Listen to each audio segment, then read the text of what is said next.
ក្មេងខ្លះគាត់ហៀទឹកមាត់ខ្លាំងទោះបីគាត់អត់មានយំអត់មានស្រែកអីក៏ដោយប៉ុន្តែទឹកមាត់គាត់នឹងហៀចេញមកខាងក្រៅតែម្ដងតើតើទៅនឹងករណីនេះខ្ញុំធ្លាប់ឮសូចាស់គាត់និយាយគាត់ថាដោយសារតែម៉ាក់នឹងញ៉ាំខ្យងចឹងហើយបានជាកូនកាត់មកនឹងហៀទឹកមាត់អញ្ចឹងហើយក្មេងខ្លះទៀតពេលថ្ងៃឡើងហៀទឹកមាត់ខ្លាំងតែពេលយប់ឡើងពេលតែគេងពេលខ្លះវាឆ្លក់ទឹកមាត់ឬក៏មានក្អកឬក៏ក្មេងខ្លះទៀតក្អួតចេញមកមានស្លេះតែម្ដងតាមពិតទៅបញ្ហាទាំងនេះគឺមិនមែនមកពីម្ដាយនឹងញ៉ាំខ្យងទេដោយសារតែក្មេងនៅក្នុងអាយុ2ទៅ3ខែឡើងក៏ពេញទឹកមាត់របស់គាត់ហ្នឹងគឺចាប់ផ្ដើមផលិតទឹកមាត់ហ្នឹងបានកាន់តែល្អមានន័យថាផលិតកាន់តែច្រើនជាទូទៅមនុស្សយើងម្នាក់អាចនឹងផលិតទឹកមាត់ចន្លោះពី1លីត្រទៅ2លីត្រនៅក្នុងមួយថ្ងៃយើងស្ដាប់ទៅដូចជាច្រើនណាស់តាមពិតទៅពេលខ្លះយើងលេបចូលទៅក្នុងពោះយើងអត់ដឹងថាយើងលេបទឹកមាត់ខ្លួនឯងទេចឹងហើយក្នុងមួយថ្ងៃគឺក៏ពេញទឹកមាត់យើងហ្នឹងអាចផលិតទឹកមាត់បានរហូតដល់1លីត្រទៅ2លីត្រប៉ុន្តែនៅលើក្មេងតូច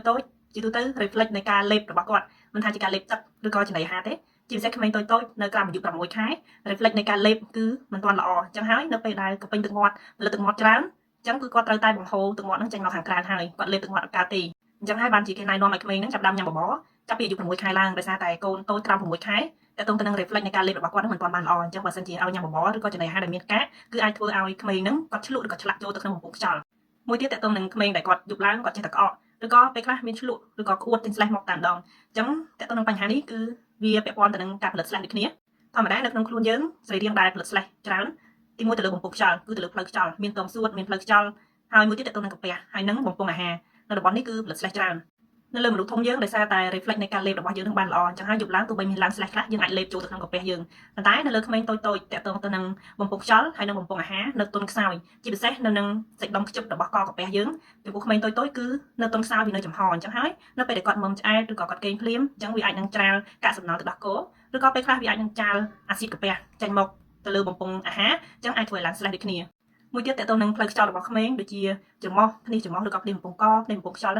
់ហ្នឹងតងសួតយើងហ្នឹងគឺផលិតស្លេះចាំផលិតនៅពេលណានៅពេលដែលខ្យល់នៅក្នុងបន្ទប់ហ្នឹងស្ងួតពេកត្រជាក់ពេកអាចនឹងផលិតស្លេះដើម្បីដល់សំណើមទៅដល់ច្រមុះអញ្ចឹងពេលហ្នឹងគឺអាចធ្វើឲ្យក្មេងហ្នឹងឆ្លក់ឬក៏ក្អកមកពេលខ្លះមានក្អួតស្លេះមកទៀតមួយទៀតតើតងនឹងបញ្ហាអាឡែកស៊ីឬក៏ប្រតិកម្មជាមួយនឹងគេហៅថាដាស់ស្មៃឬក៏ជាពពុះចៃតូចនៅក្នុងបន្ទប់ដែលយើងមើលអត់ឃើញឬក៏កំទេចកំទីធលីអត់ស្អាតនៅក្នុងបន្ទប់ទោះបីយើងសម្អាតប៉ុណ្ណាក៏ដោយពេលខ្លះគឺវានៅសល់ធលីតូចដែលមាននៅក្នុងនៅលើស្រោមពួយនៅលើខ្នើយលើកន្សែងរបស់កូនអញ្ចឹងនៅពេលដែលគេងទៅគឺអាចធ្វើឲ្យកូនដកដង្ហើមដោយពពុះអាឡែកស៊ីទាំងអស់ហ្នឹងចឹងអាចធ្វើឲ្យក្មេងហ្នឹងប្រឹងក្អកចេញមកដែរតែបើការក្អកនេះគឺជា reflect ល្អទេដើម្បីបញ្ចេញនៅសារធាតុ Lexan មានន័យថាពពុះសារធាតុ Lexan ទាំងហ្នឹងចេញមកខាងក្រៅកាលពីនេះតើតទៅនឹងបន្ទប់ដែលដាក់ម៉ាស៊ីនត្រជាក់ឬក៏កង្ហាចំមុខកូនពេកក៏អាចធ្វើឲ្យកូនឡើងស្លេះដូចគ្នាក្រៅពីនេះតើតទៅនឹងក្មេងដែលគាត់មានផ្ដាសាយគាត់មានការបង្ករោគឬក៏គាត់មានក្តៅខ្លួនតើតទៅការបង្ករោគទៅលើផ្លូវដង្ហើមរបស់ក្មេងអញ្ចឹងនៅត្រង់ចំណុចនេះគឺយើងត្រូវតែជួបគ្រូពេទ្យដើម្បីឲ្យគ្រូពេទ្យពិនិត្យមើលឲ្យបានច្បាស់និងធ្វើការព្យាបាលបើសិនជាការក្អកហ្នឹងរ៉ាំរ៉ៃរយៈពេលយូរហើយបើសិនជាគ្រាន់តែតកតងទៅនឹងអាឡែកស៊ីឬក៏ខ្យល់ស្ងួតឬក៏ការបញ្ចេញអាស៊ីតកាពះរបស់ក្មេងហ្នឹងដែលធ្វើឲ្យគាត់ក្អកឬក៏ឆ្លក់ហ្នឹងគឺយើងអាចប្រើវិធីមួយចំនួនដូចជាយើងឧស្សាហ៍បោសសម្អាតបន្ទប់លាងកង្ហាម៉ាស៊ីនត្រជាក់ឬក៏នៅពេលដែលកូនគេងយើងអាចដាក់ក្បាលកូនដាក់កោយខ្នើយខ្ពស់បន្តិចទៅឲ្យខ្ពស់ជាងខ្លួនទៅក៏វាកាត់បន្ថយការច្រាលអាស៊ីតកាពះហើយនឹងការឡើងស្លេះហ្នឹងបានខ្លះដែរជាទូទៅក្មេងនៅក្រោមអាយុ1ខួបគេមិនណែនាំឲ្យប្រើខ្នើយកោយទេដោយសារតែគេបារម្ភតកតងទៅនឹងបញ្ហាថប់ដង្ហើមនៅពេលដែលកូនអត់ទាន់ចេះបវល់ក្បាលបានត្រឹមត្រូវប៉ុន្តែបើសិនជាកូនយើងមានបញ្ហាឡើងស្លេះឬក៏មានផ្ដាសាយតង់ច្រមុះអីហើយការគេងខ្នើយយើងអាចធ្វើបានប៉ុន្តែយើងឧស្សាហ៍មើលកូនទៅក្នុងឡុងពេលគេងហ្នឹងកុំឲ្យកូនថប់ដង្ហើមដោយសារតែអាចនឹងកន្លាប់ទៅកូនកន្លាប់ទៅគឺថប់មុខនៅនឹងខ្យល់ថប់មុខនៅនឹងខ្នើយហ្នឹងទៅអាចនឹងពិបាកក្នុងការដកដង្ហើមក្រៅពីនេះបើសិនជាការៈហ្នឹងញឹកញាប់ពេកតើទៅនឹងការឡើងស្លេះឬក៏ការចោលស្លេះរហូតដល់ក្អួតចេញស្លេះហ្នឹងគឺយើងអាចនឹងជួបគ្រូពេទ្យដើម្បីឲ្យគាត់ពិនិត្យមើលរកពីមូលហេតុនិងធ្វើការព្យាបាលអាចប្រើថ្នាំក្អកឬក៏ថ្នាំព្រាវស្លេះឬក៏កាត់បន្ថយការក្អកខ្លះដើម្បីកុំឲ្យកូនធ្វើទុកខ្លាំងពេកនៅពេលយប់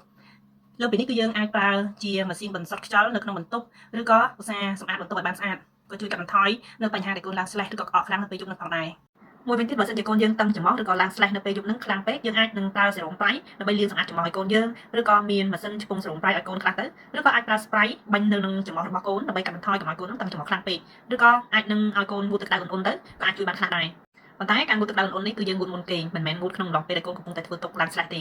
ហើយចំណែកលើក្មេងធំវិញចាប់ពី6ខែឡើងទៅគឺយើងអាចឲ្យគាត់មុំទឹកបានខ្លះជាពិសេសគឺទឹកក្តៅអ៊ុនៗដូចទៅនឹងសីតុណ្ហភាពដែលយើងឆុងទឹកដោះគោឲ្យកូនយើងកម្ដៅប្រហែលជា40ទៅ45អង្សាសេក៏អាចជួយពង្រាវស្លេះឲ្យកូនបានខ្លះលើពីនេះគឺយើងអាចចាក់វ៉ាក់សាំងការពារជំងឺផ្ដាសាយធំឲ្យកូនដែរបើសិនជាយើងបានចាក់គឺវាជួយកាត់បន្ថយកុំឲ្យកូនផ្ដាសាយធ្វើទុកខ្លាំងដូចគ្នា